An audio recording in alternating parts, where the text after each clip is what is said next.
Okay, here we go. We're going to take a couple bills and see if we can knock out a few before our hearing begins. Because the next thing after this is full committee hearings, budget hearings. All right. Let's see. That Somerset bill we just heard. So moved. All those in favor? Aye. Opposed? 719. Senator Jennings.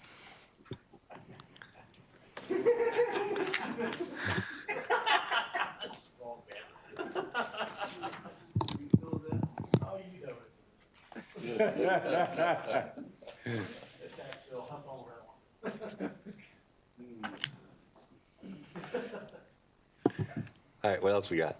Go, Senator 178. Senate Bill 178, this is for Anne Arundel County. We do now have a letter of support, and the senator asked to add 4 co-sponsors from the district. This is local optional for, I'm sorry, this one is renaming for purposes of a property tax credit that currently goes to Arundel Habitat for Humanity. They just need to change the name to Habitat for Humanity of the Chesapeake Incorporated. All those in favor is amended? What? What'd you say? What bill? Oh, okay. Opposed? Okay, Senator Jennings? That was favorable with amendment, correct? Yes. Great, thanks. 131. 131. 131 is You another. don't want to leave. 131 is another one for Anne Arundel County. We just received a letter, also a request to add 4 co-sponsors.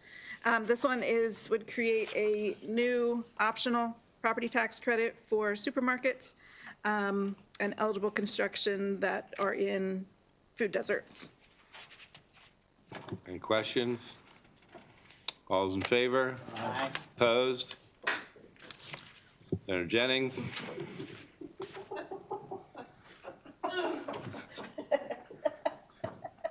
Help him, Joanne, help him.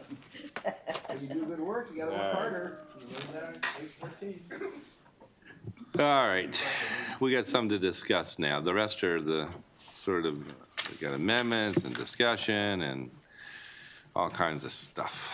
So let's see where we get with it. 396, Senator McKay.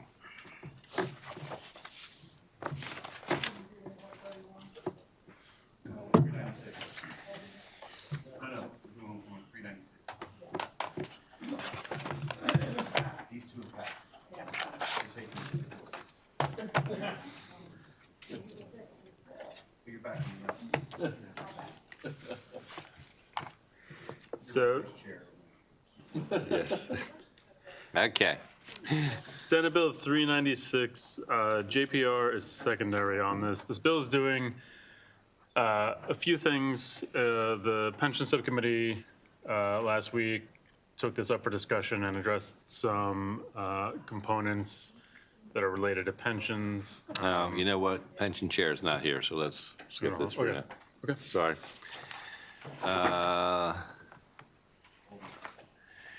Now, and I know somebody else had some amendments too on the next one. Approves the property. Better not. 472. Okay.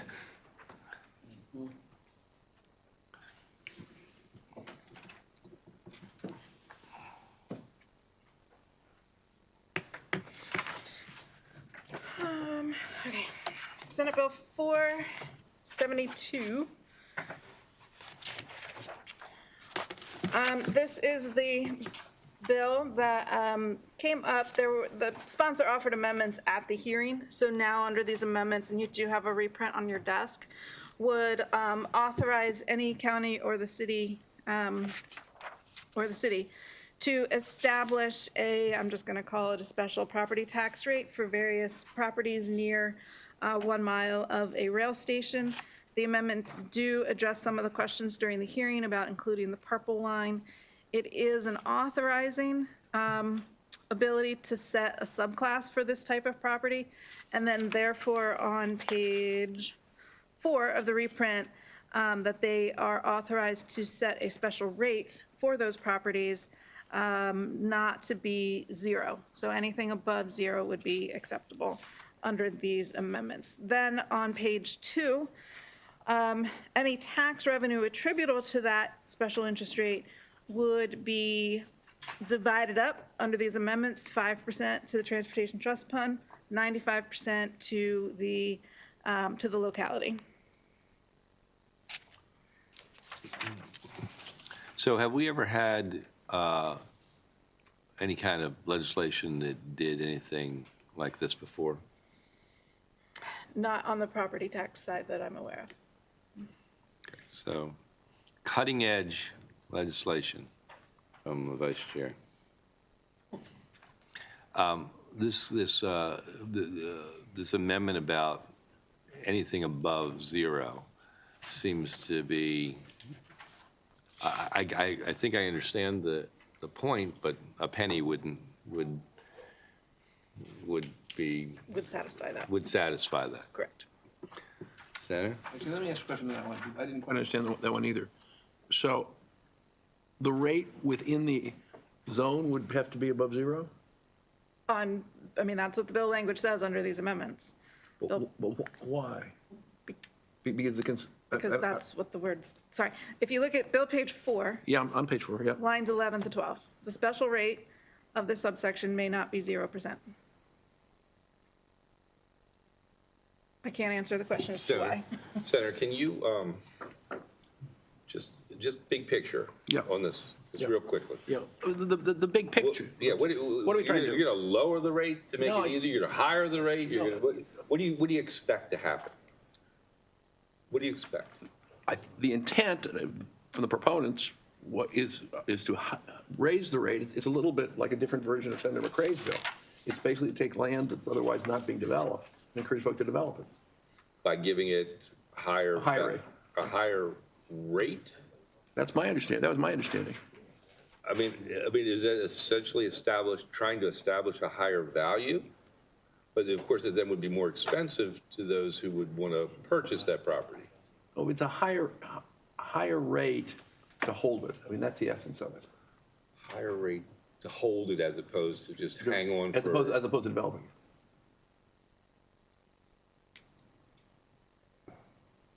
That's the So the theory. theory is that by allowing it to be not, well, then why wouldn't you set a threshold at the low end? Like it had to be above a certain amount, as opposed to it had to be at least more than 0. Yeah, I mean, I must say, I'm confused on this particular line, both in the original drafting the bill and the amendment. I'm happy to hold this and sort this issue out. Okay. I mean, I think the basic idea is right, but we got to get the words right. Okay, very good.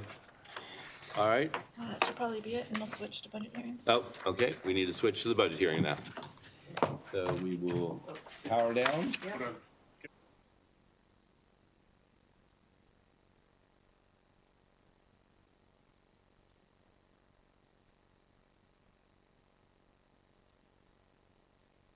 Yes, I think we need to do this, because I may not be back.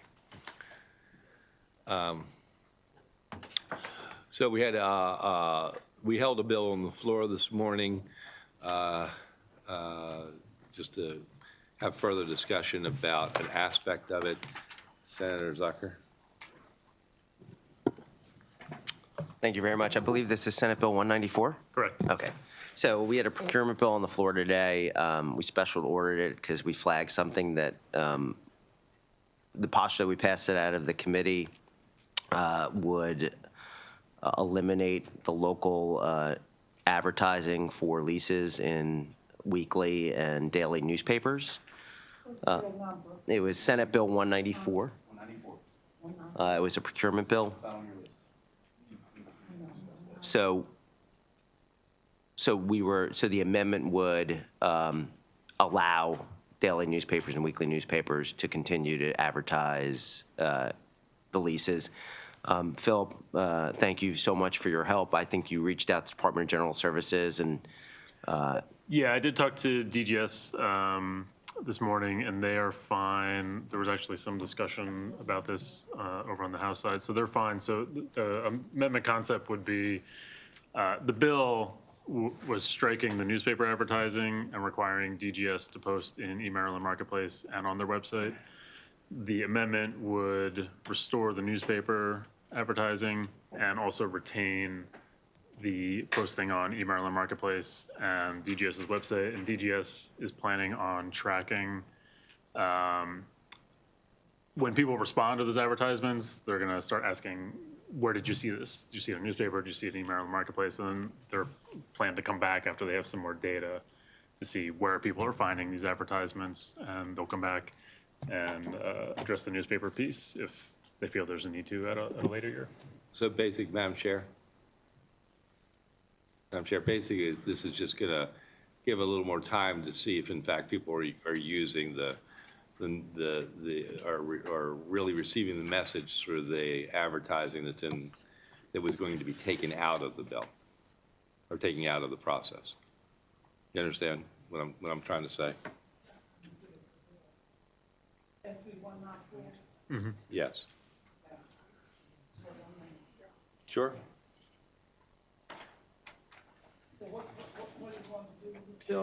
So the bill, as you passed it, essentially is going to continue the way you did it in subcommittee, except for one thing. There was a question raised about whether or not we want to take away from local newspapers, essentially, the advertisements for these procurements, as opposed to just having it on electronic means.